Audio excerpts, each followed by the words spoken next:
Premier essaimage de l'année.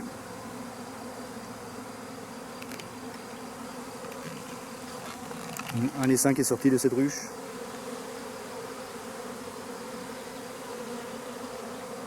On va attendre qu'il se positionne, qu'il se fixe.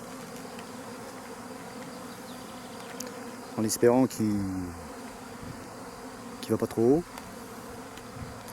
Le sapin là il est haut, alors si la reine va à la pointe, ça va être compliqué pour le cueillir. On peut le voir déjà là-bas. J'ai l'impression que l'essaim va se fixer sur une branche plus loin là. On voit ça vole, ça vole. Pour l'instant, il n'y a rien de fait. On va attendre, dès l'instant qu'on ne voit pas la grappe, on n'intervient pas. On va attendre que la grappe se forme. C'est pour ça que c'est important d'avoir des arbres à proximité d'un rucher, parce que ça permet de fixer les essaims à proximité. Sinon, il serait parti plus loin, il serait parti dans les sapins là-bas. Elles aiment bien tout ce qui est sapin, tout ce qui est résineux. On commence à avoir des petites boules se former, on va attendre. C'est pas la peine de se précipiter.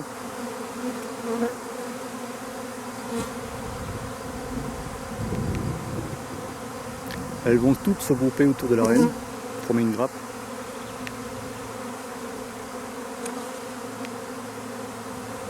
Là, je vais aller préparer le matériel. Je vais prendre une ruchette que je vais positionner certainement par terre. Là, il y a de la place. Pas trop au soleil, un peu à l'ombre, dans le renfoncement là derrière. Donc ça ira juste à le secouer dans un seau. C'est impeccable. On voit bien les abeilles là, en train de former la grappe sous la branche de sapin.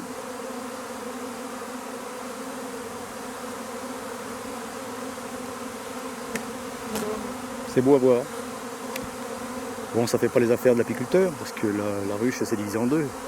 Donc forcément, là, il n'y a plus de récolte. Là. On peut faire une croix sur la récolte de printemps. Là. Donc ça y est, on peut voir, la grappe s'est formée.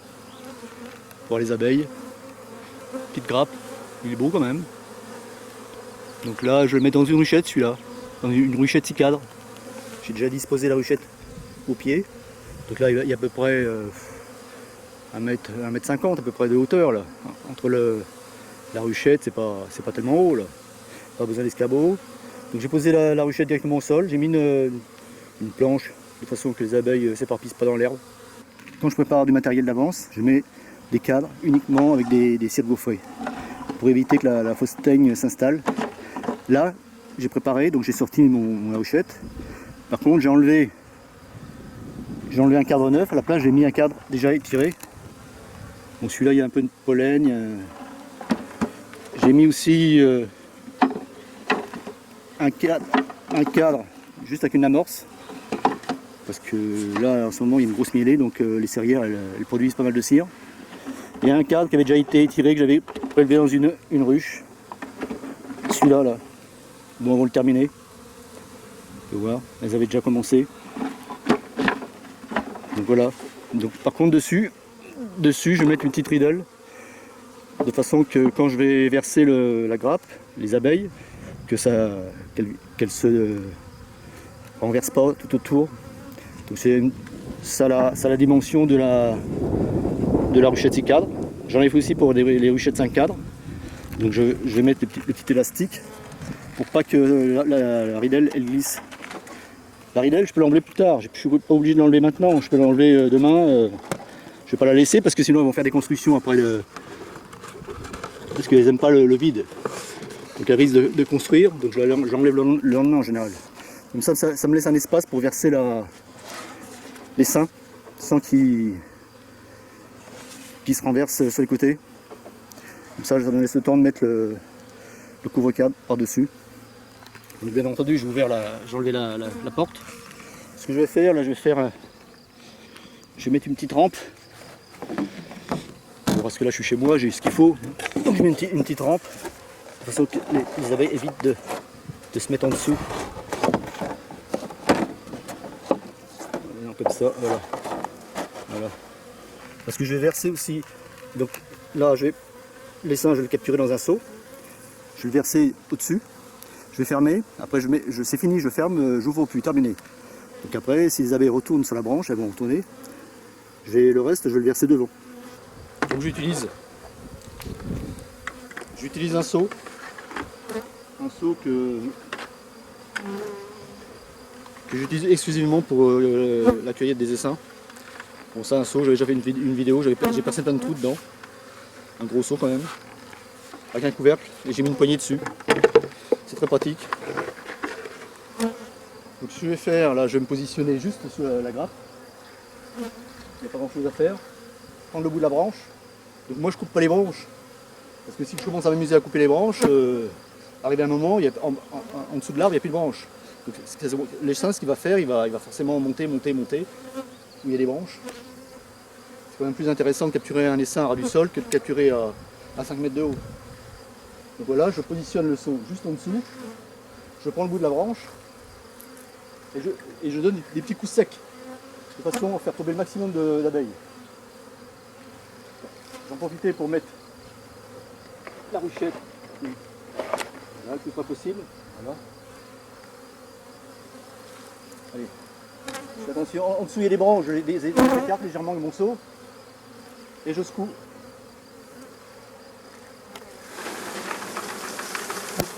Voilà. Après j'ai juste à verser délicatement. Tu peux voir l'intérêt de la ridelle. Je glisse légèrement sans écraser d'abeilles, bien entendu, il faut faire attention. Il faut y aller calmement. Il ne faut pas les écraser. Je glisse. Ça me laisse le temps de glisser le couvre-cadre.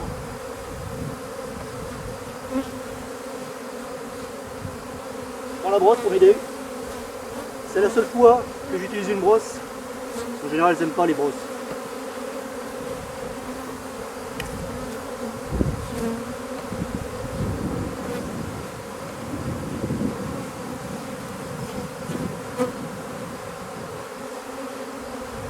Allez, barrez-vous.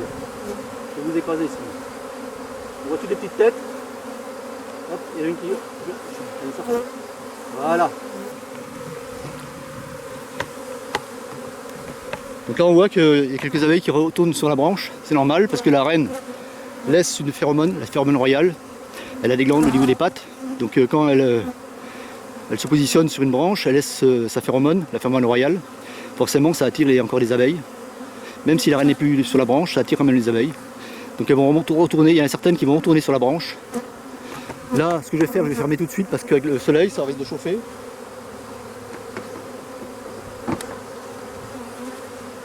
Je vais enlever les abeilles du dessus pour pas en emprisonner. Voilà. Je vais mettre le toit. Il est isolé en même temps, parce que ça fait un peu la chaleur comme ça. Là, il est un peu encore là. Donc je vais mettre le toit vite fait, sans emprisonner l'abeille. Voilà. Donc là, maintenant je touche plus maintenant. Alors ce que je vais faire là maintenant, je vais encore de nouveau prendre le seau et je vais capturer ce qui reste. Toujours la même chose. Et là, devant l'entrée. Et tout de suite. Donc voilà, donc j'ai le reste que j'avais pris dans le seau, je l'ai mis devant. Maintenant il n'y a plus qu'à attendre.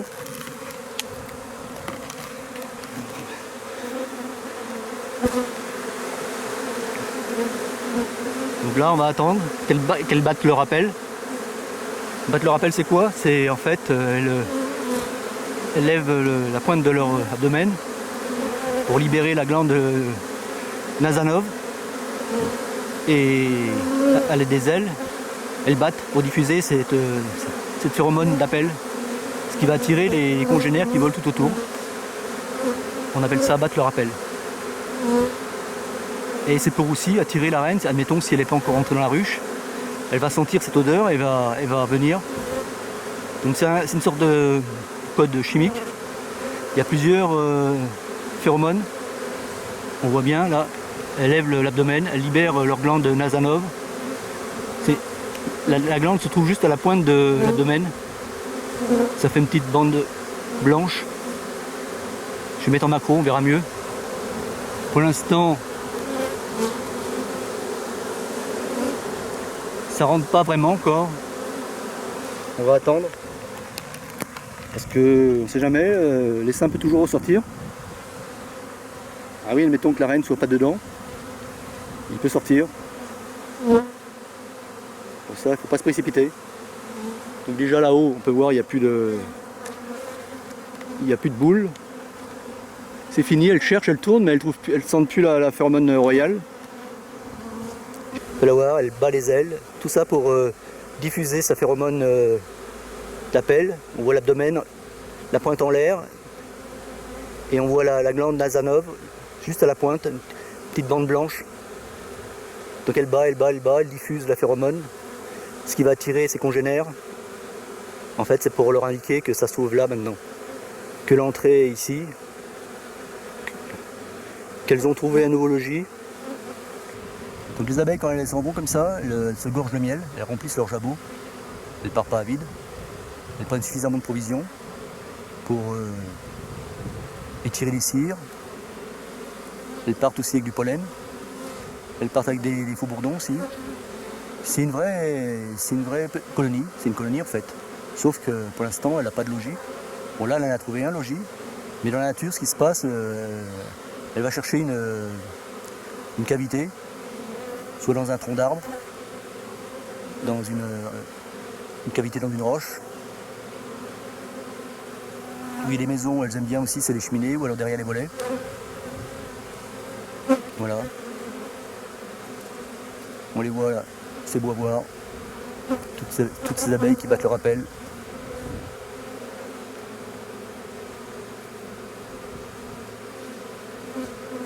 Donc là, la ruchette, je vais la laisser encore à peu près une demi-heure. Je ne vais pas la laisser jusqu'au soir. Pourquoi? Parce que sinon, elles vont commencer à faire leur vol d'orientation. Et après, quand j'ai déplacé la ruchette, elles vont revenir rester en placement là. Et comme moi, je laisse la ruchette à côté, à proximité, mon rucher n'est pas loin. Donc il va y avoir des abeilles qui vont voler ici, qui vont voler, qui vont être perdues. Donc j'attends pas, je déplace la ruchette avant qu'elles fassent leur vol d'orientation. Donc c'est pareil, là, les seins étaient moyens, j'ai pris une ruchette. Il faut adapter le volume du contenant au volume de l'essaim en fait. Ça aurait été un gros essaim, j'aurais pris une ruche. Il m'est arrivé aussi de prendre une ruche et de rajouter une hausse tellement qu'il était gros. Si je fais pas ça, le problème c'est que l'essaim il va pas rester, il va sortir. Au début j'ai perdu des essaims parce que en fait la ruche était trop petite. Donc l'essaim est resté et le lendemain matin il est parti. Donc là je vais aller chercher une brouette. Je vais passer la ruchette, ça ira plus vite. Parce que je veux pas là il n'y a plus de place.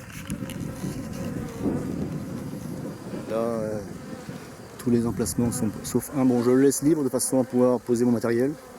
J'aime bien avoir un emplacement de libre. Donc là, l'essaim est sorti de cette ruche-là. Donc je vais regarder. Je vais voir si je vois les cellules royales. Je vais en laisser 2.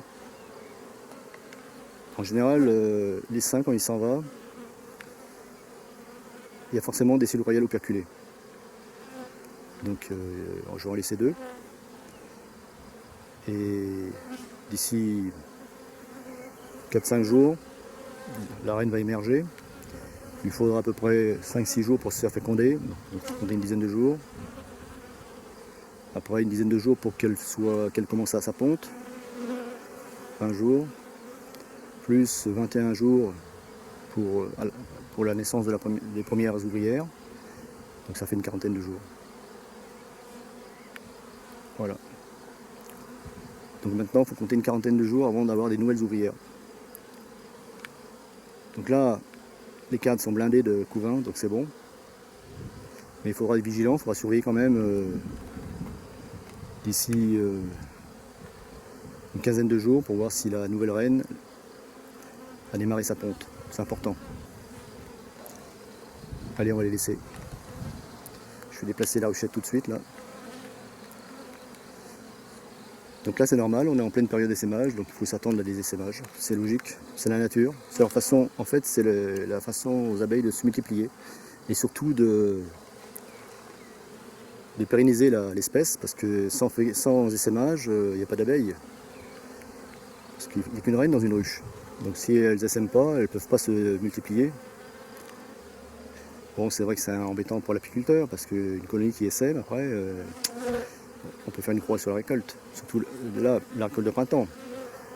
Bon, on peut toujours espérer une récolte d'été. Mais là, la récolte de printemps, pour cette ruche-là, c'est fini.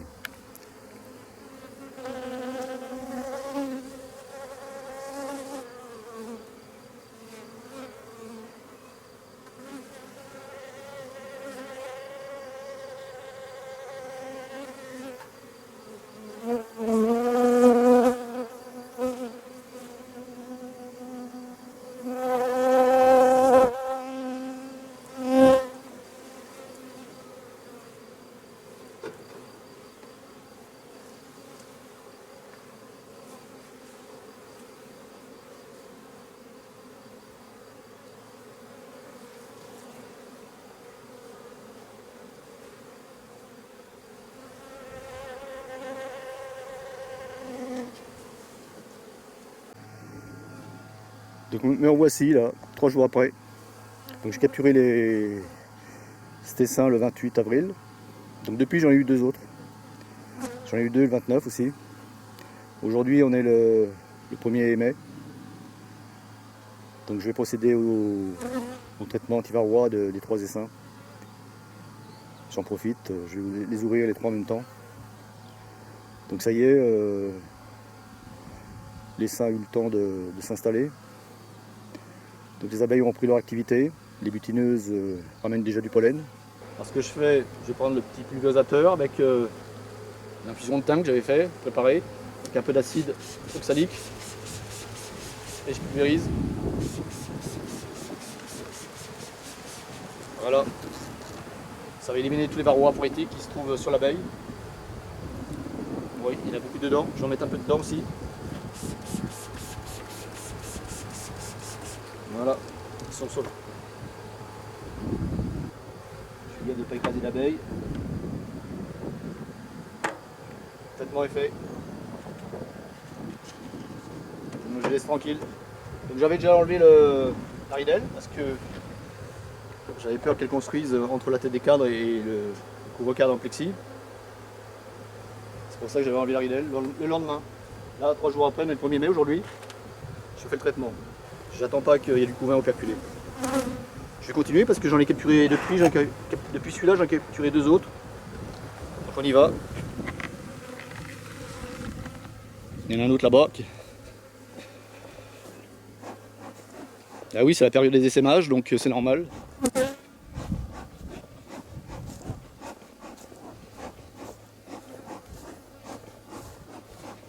On est en plein essaimage. Donc ici on a un autre essaim que j'ai capturé le 29 avec un 3e, deux ensemble, 2 le même jour plutôt.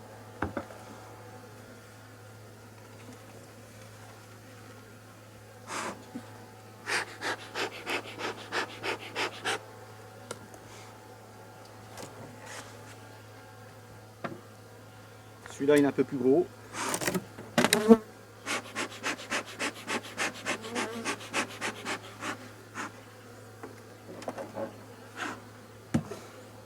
Je fais attention que sur le couvre-cadre il n'y a pas la reine. Non, il n'y est pas. Donc dans cette colonie là, elles occupent pratiquement tous les cadres, les 6 cadres. Je vais sortir un cadre 9. Donc celui-là ça date du 29, c'est pas vieux. On peut voir déjà, elles ont déjà commencé à étirer. Celui-là je ne vais pas le traiter tout de suite, je vais le laisser dehors. Sinon elles vont sortir. Donc moi je remets toujours un cadre avec de la réserve. Cadre de provision. Miel, pollen. Mais bon, là vu le météo qu'on a en ce moment, c'est pas très utile. Elles savent se débrouiller toutes seules. ça c'était un cadre avec du miel et du pollen. On voit elles ont déjà mis du nectar dedans. Un petit coup de pulvérisateur. Donc c'est de l'acide oxalique. Donc dans le commerce il existe un produit Vina MM, c'est le Varromed. C'est pareil, c'est le même principe. C'est un produit qui est utilisé en général hors couvain.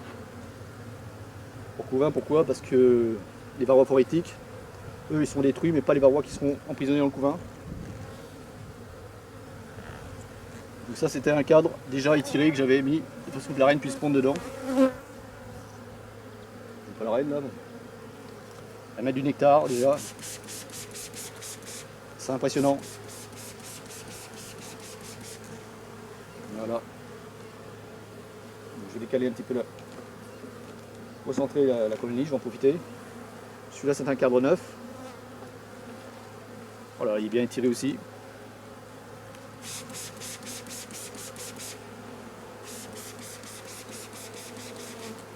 Donc c'est le moment de traiter là. Hors couvain, c'est le moment. Même les colonies hors couvain, après un essaimage en général, arrivé à un certain moment, il n'y a plus de couvain operculé, donc c'est le moment. Il faut traiter sans les hausses. Enlever les hausses. Là pareil, ils l'ont étiré aussi celui-là, c'est incroyable avec l'escavon.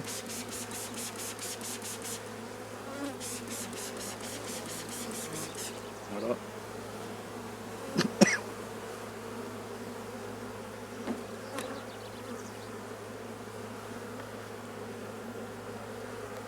Donc, tous les varrois phorétiques qui sont sur l'abeille, eux ils vont être éliminés.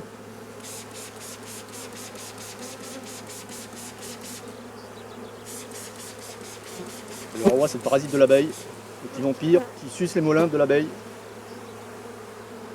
et qui est transmetteur de virus aussi. Donc pour ça il ne faut pas hésiter. Allez, mission accomplie. Ah, j'ai encore celui-là que j'avais pas fait, que j'ai posé à côté.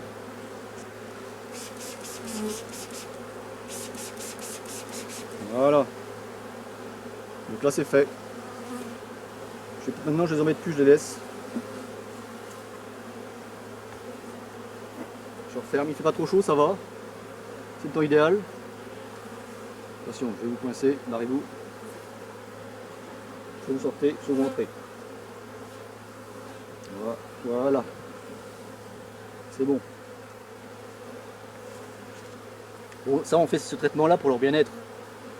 Parce que le varroa, lui, le problème c'est qu'il va affaiblir la colonie. Et à la longue, si la colonie s'effondre trop, c'est fini.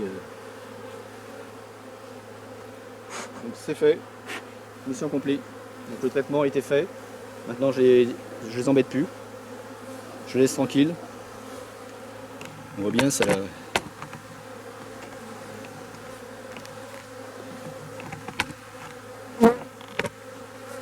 Voilà. Maintenant ils vont vivre leur vie. On va quand même les surveiller de temps en temps parce qu'il y a beaucoup de ressources en ce moment, là. Il y a beaucoup de mielés. Il ne faudrait pas qu'elle bloque la ponte de la reine. Ça m'est arrivé une année.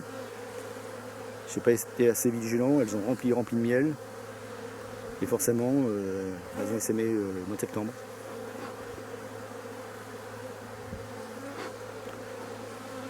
Donc allez, terminé pour cette vidéo, la prochaine.